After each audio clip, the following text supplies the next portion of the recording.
Video I'll be telling you about HbA1c, test done to monitor blood sugar level.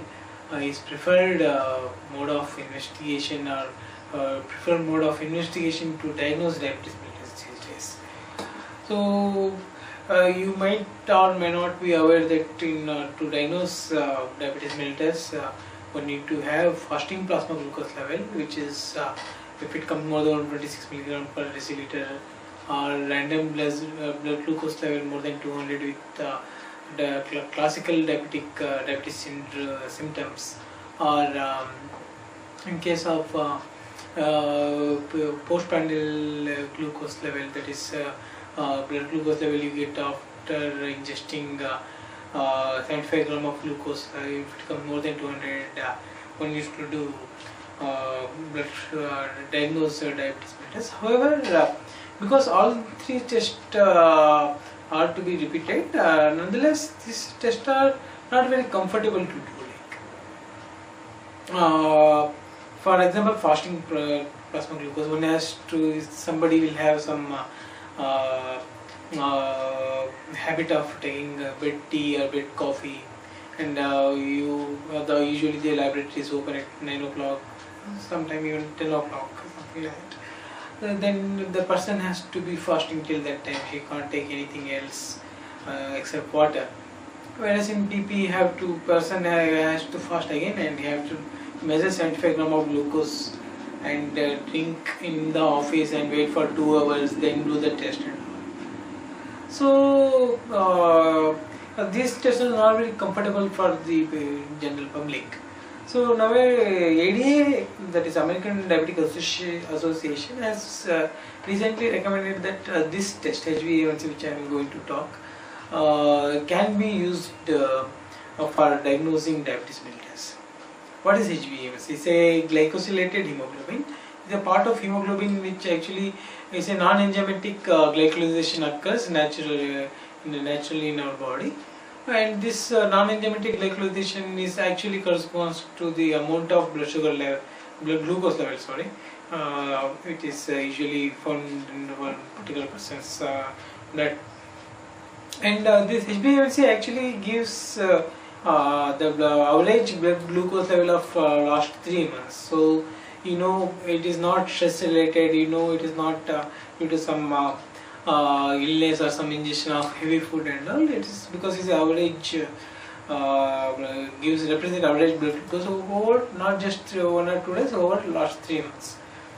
So ADA recommends any value equal or more than 6.5% of glycosylated hemoglobin can be considered for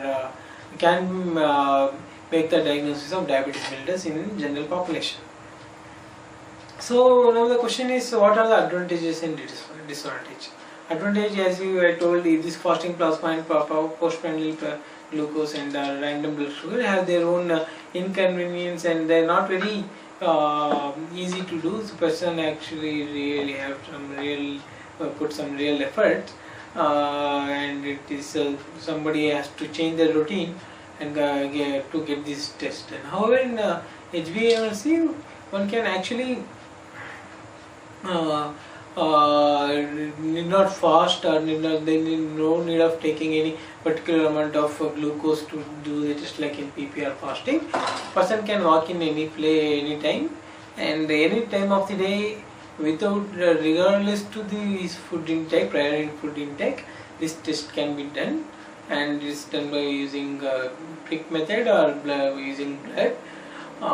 So it is very easy and convenient. And actually HbA1c is the one which actually correlates with the fasting plasma glucose, which is more representative of the blood glucose level in a person's blood rather than PPPG. So HbA1c and FPG are they correlate better than, and that's why it is considered better marker, HbA1c. And as far as disadvantages concerned, its cost is quite costly. In India, you can say fasting plasma glucose cost around 20 rupees, whereas HbA1c cost around 300 rupees. Such is the cost difference. And It has some in rare medical conditions like some blood disorders, hemoglobinopathies. The HbA1c cannot be used. That one has to keep in mind. Apart from that, HbA1c being the cost which is high, so fairly, rather than fairly, I can say it is a better investigation to diagnose diabetes mellitus. One can even diagnose pre-diabetes using ADA prescribed levels. Even after diagnosis, one can actually monitor the average blood glucose level every 3 months by using HbA1c. And in the another drawback is HbA1c actually is to be done using some standardization is required throughout the world, and some HPLC based HbA1c is preferred more to diagnose rather than there are other different types of methods of performing HbA1c test. So that's one problem that every lab has to have some standardization as prescribed by ADA or International Diabetic Federation and all. So HbA1c is a new test for the new generation and new time. That's it. Thank you.